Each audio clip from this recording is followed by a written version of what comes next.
Всем привет! С вами вновь Александр Ивлоев. В прошлом видео мы поработали с графическим эквалайзером. И в этом уроке мы рассмотрим некоторые звуковые эффекты. Такие как ревибрация, эхо, хорус и так далее. Выделяем весь фрагмент. Идем во вкладку «Эффекты».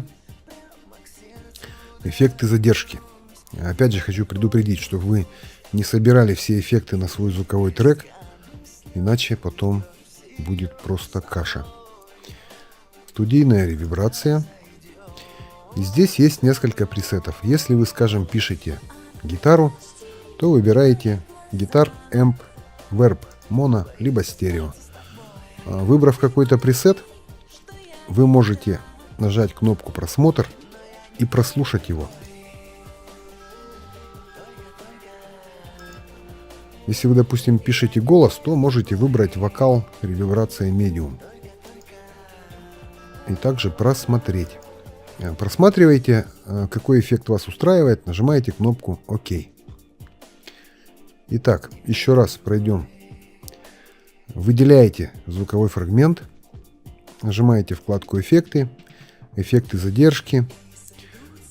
Также можно нажать вкладочку ниже «Эффекты задержки», «Ревибрация» и посмотреть, какие пресеты есть здесь. Также на вокал есть пресеты, концертный холл, в общем, большое количество различных пресетов. Нажимаете клавишу «Просмотр», слушаете, устраивает вас пресет, нажимаете клавишу «Ок». Да, кстати, давайте посмотрим некоторые эффекты, скажем, эхо.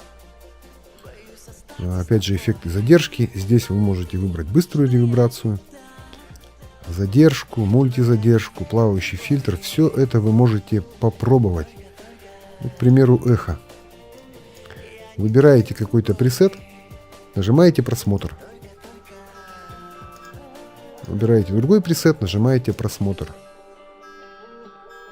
Сейчас плохо слышно, но когда вы будете работать с звуковым фрагментом, вы все это дело будете слышать.